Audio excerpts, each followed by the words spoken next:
Kesukaran-kesukaran. Bagian 1. Pendahuluan. Dalam konteks pendidikan, kesulitan-kesulitan merujuk pada berbagai hambatan atau tantangan yang dihadapi oleh siswa dalam proses pembelajaran.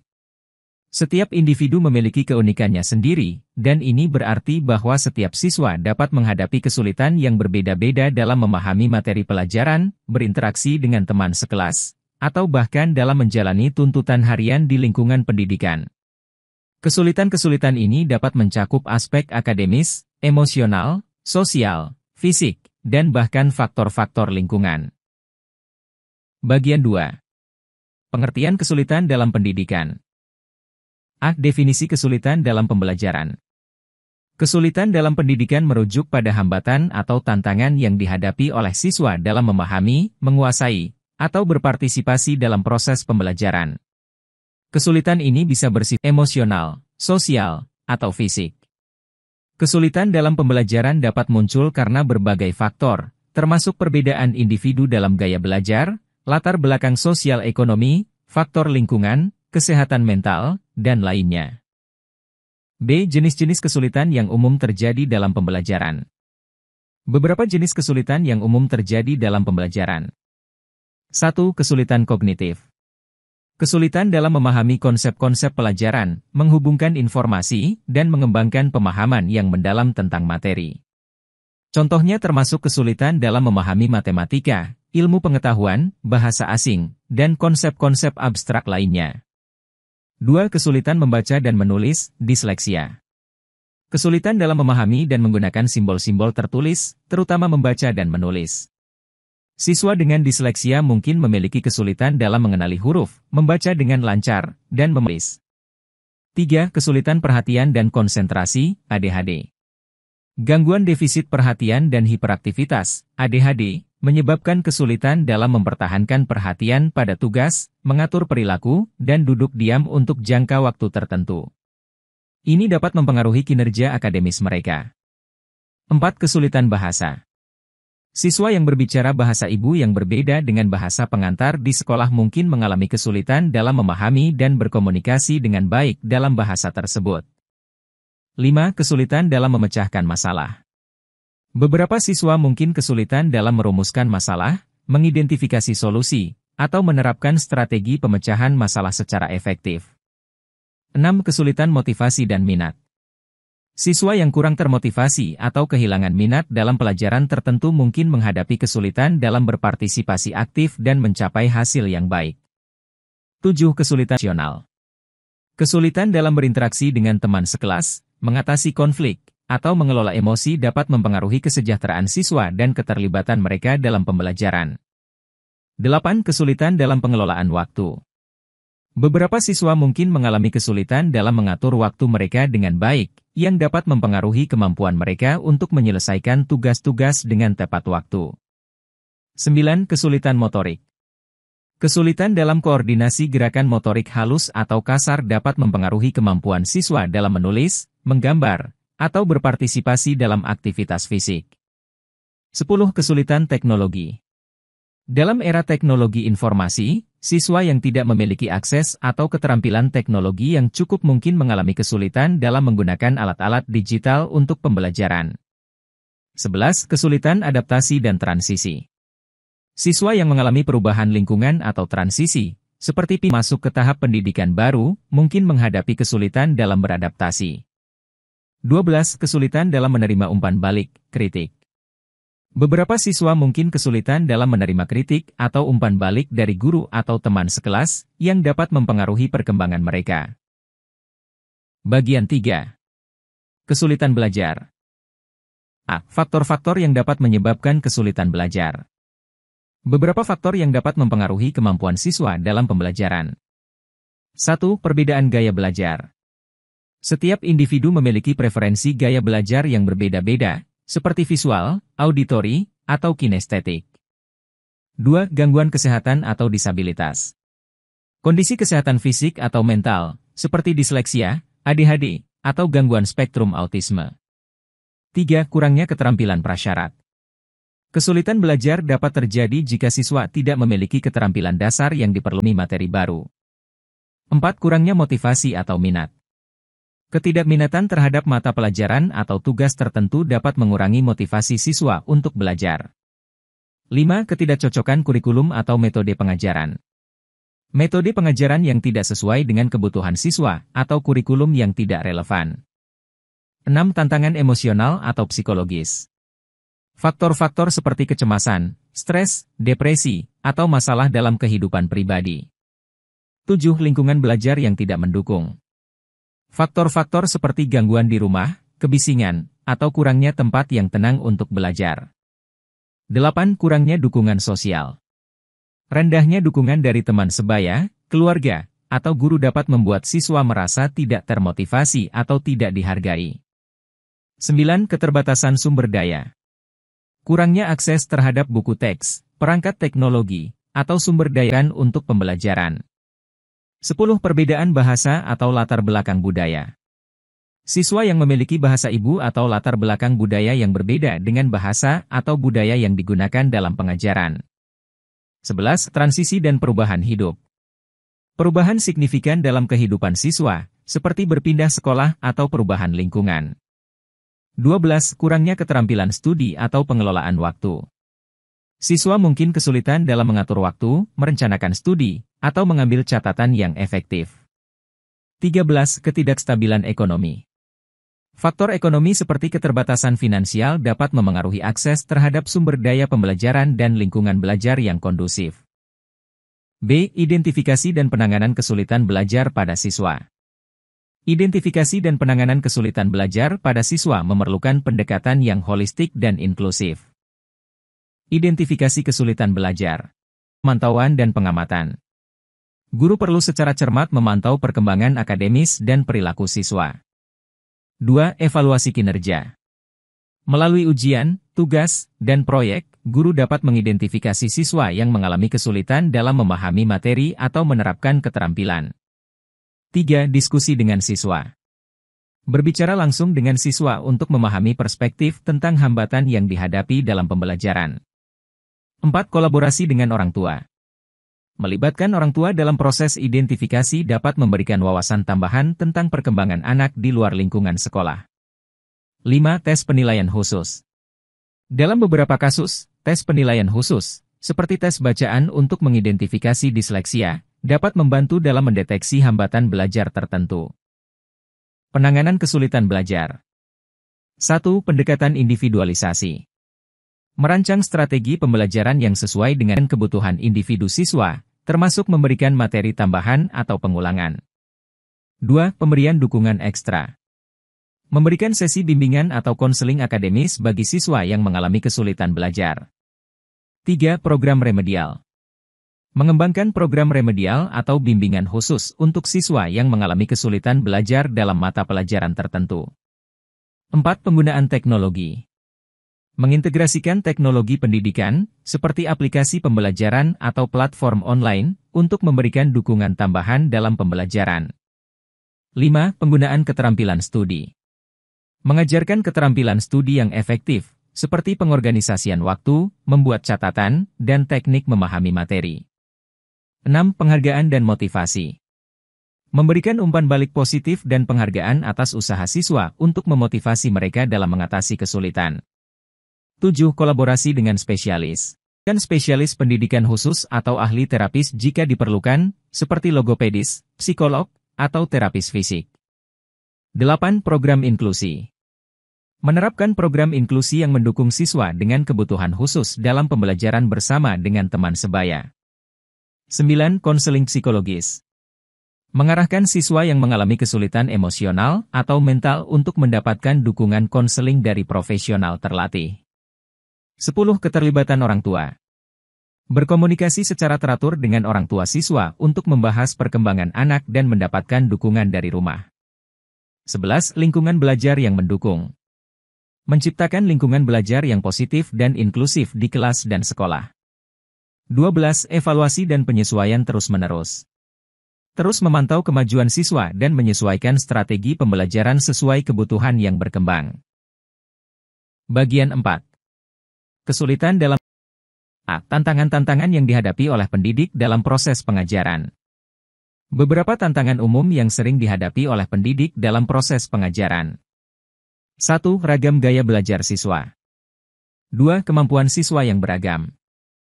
3. Kelas besar. 4. Disiplin dan pengelolaan kelas. 5. Teknologi dan digitalisasi. 6. Kurikulum yang padat. 7. Ketersediaan sumber daya. 8. Dukungan dan pelatihan. 9. Diversity dan inklusi. 10. Evaluasi yang akurat. 11. Tantangan emosional. 12. Perubahan lingkungan pendidikan. 13. Waktu yang terbatas. 14. Tekanan hasil dan evaluasi. B. Strategi mengatasi kesulitan dalam mengajar. 1. Pemahaman mendalam tentang siswa. 2. Pengembangan rencana pembelajaran yang 3. Pemanfaatan teknologi pendidikan. 4. Pendekatan berpusat pada siswa. 5. Variasi metode pengajaran. 6. Penggunaan materi autentik. 7. Pembelajaran kolaboratif. 8. Berikan umpan balik konstruktif.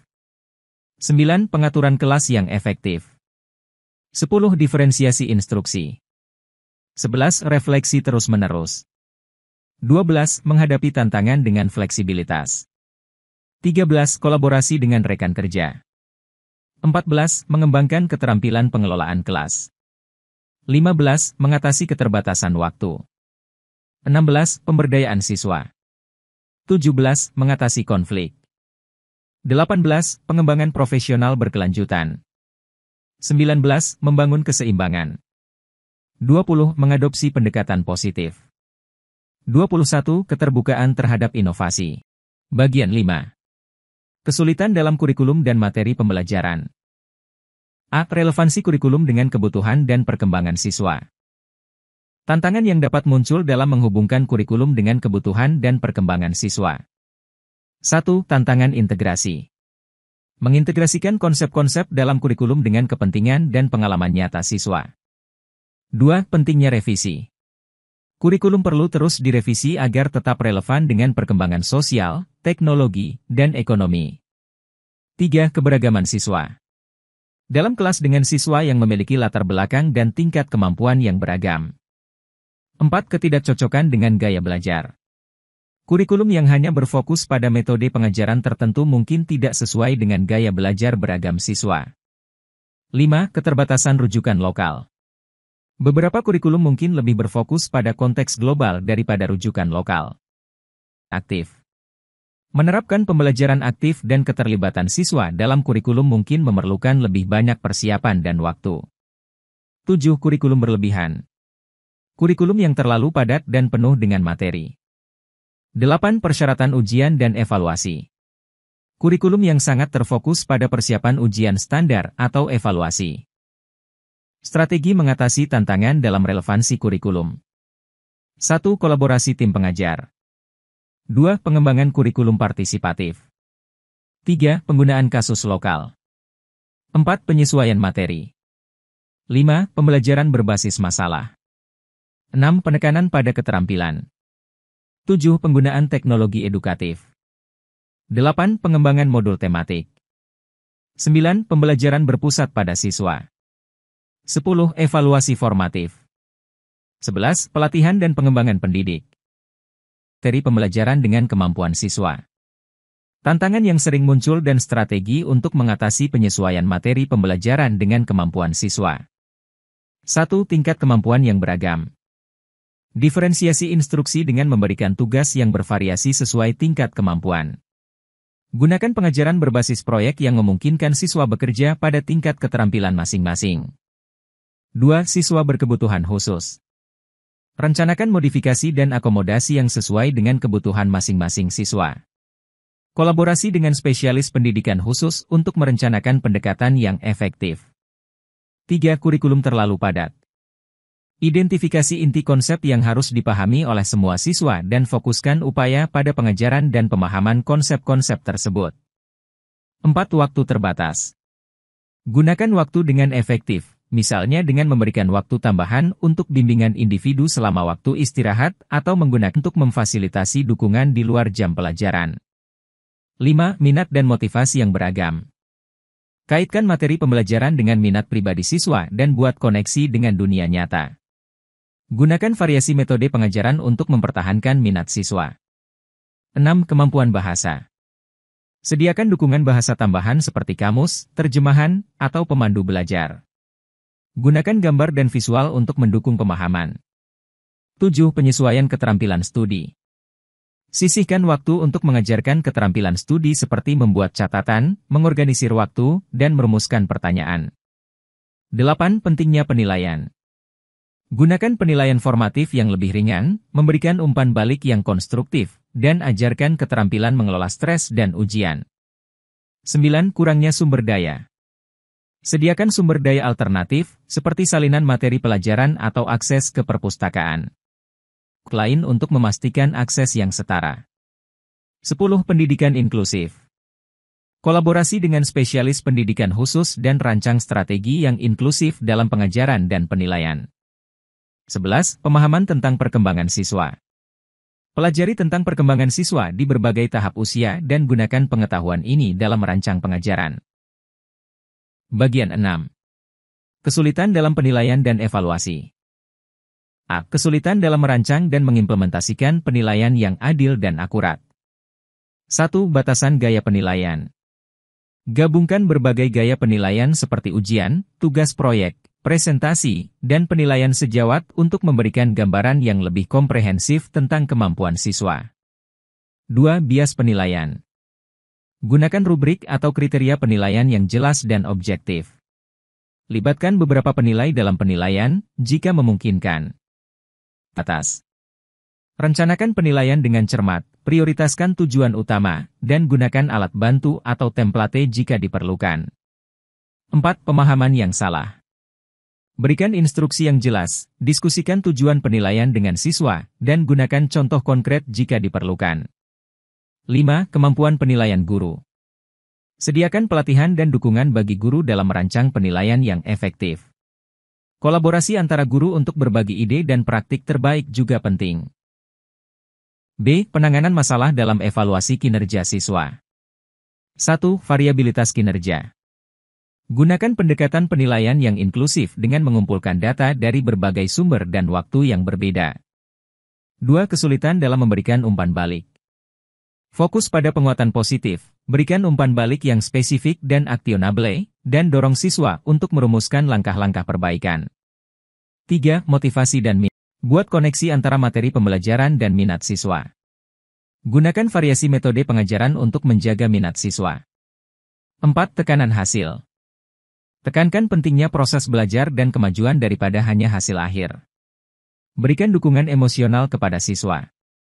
5. Kehadiran dan partisipasi. Jadwalkan penilaian dengan bijaksana dan pertimbangkan berbagai cara partisipasi, termasuk partisipasi online jika diperlukan. 6. Keseimbangan antara formatif dan sumatif.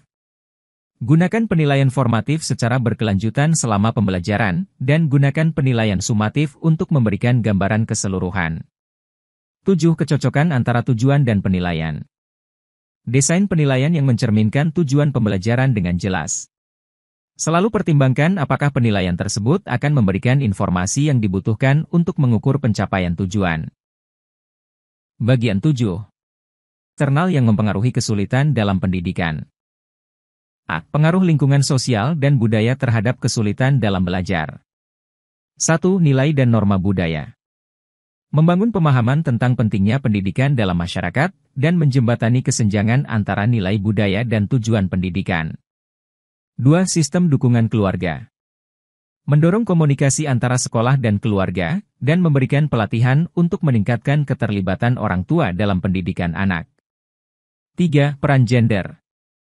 Kampanye pendidikan yang menyuarakan kesetaraan gender dan memberikan akses yang setara bagi semua siswa. 4. Bahasa dan budaya berbeda. Menyediakan dukungan linguistik dan kultural, seperti kelas tambahan atau dukungan bahasa, serta penggunaan materi yang beragam budaya. 5. Konflik dan ketidakstabilan sosial. Menciptakan lingkungan yang aman dan inklusif di sekolah, serta memberikan dukungan psikososial yang terpengaruh. B. Dampak faktor ekonomi dan lingkungan fisik terhadap pendidikan. 1. Akses terhadap sumber daya. Memberikan akses ke sumber daya yang diperlukan di sekolah, seperti perpustakaan yang lengkap atau ruang komputer. 2. Kesehatan dan gizi. Menyediakan program kesehatan dan gizi di sekolah, serta edukasi tentang pentingnya gaya hidup sehat. 3. Kondisi lingkungan fisik.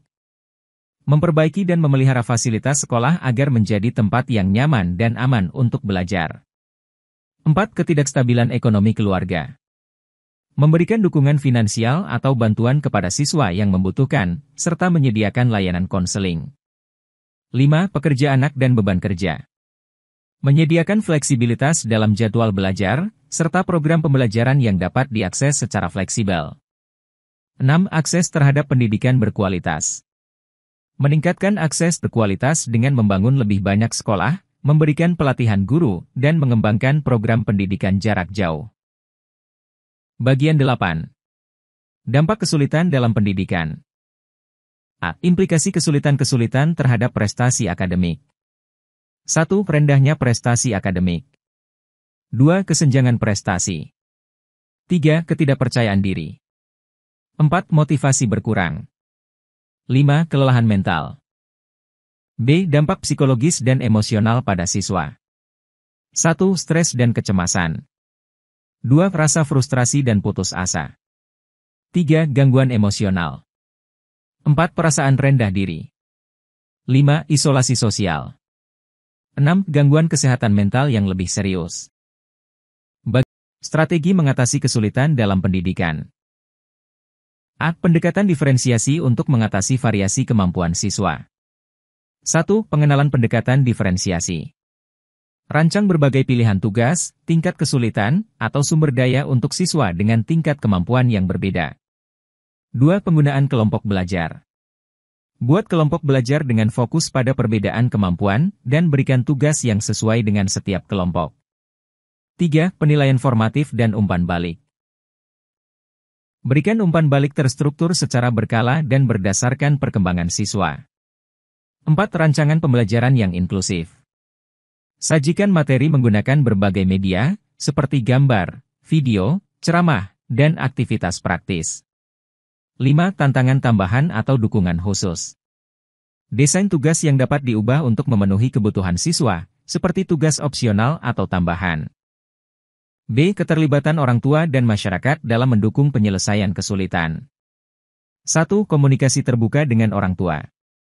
Jadwalkan pertemuan orang tua guru secara berkala dan gunakan platform komunikasi digital untuk berbagi informasi. 2. Pelatihan orang tua. Sediakan sesi pelatihan orang tua tentang metode belajar, cara membantu dengan tugas, dan cara mengatasi kesulitan. 3. Kemitraan dengan masyarakat. Berkolaborasi dengan lembaga atau kelompok masyarakat untuk menyediakan dukungan tambahan. 4. Menggunakan sumber daya masyarakat. Ajukan permintaan atau kerjasama dengan lembaga masyarakat untuk memfasilitasi akses siswa ke sumber daya tambahan. 5. Mentor atau pembimbing. Identifikasi calon mentor atau pembimbing dalam komunitas dan fasilitasi koneksi mereka dengan siswa yang membutuhkan. Bagian 10. Kesimpulan. Pemahaman dan penanganan kesulitan-kesulitan dalam pendidikan memiliki peran penting dalam menciptakan lingkungan pembelajaran yang inklusif, berdaya guna, dan berdampak positif bagi perkembangan siswa. Pentingnya pemahaman dan penanganan kesulitan-kesulitan dalam pendidikan. 1. Penting untuk kemajuan akademik. 2. Menciptakan lingkungan inklusif. 3. Mendorong kreativitas dan inovasi. 4. Dukungan psikologis dan emosional. 5. Meningkatkan keterlibatan orang tua dan masyarakat. Persiapan untuk dunia nyata. 7. Peningkatan dampak pendidikan. 8. Mengurangi kesenjangan pendidikan.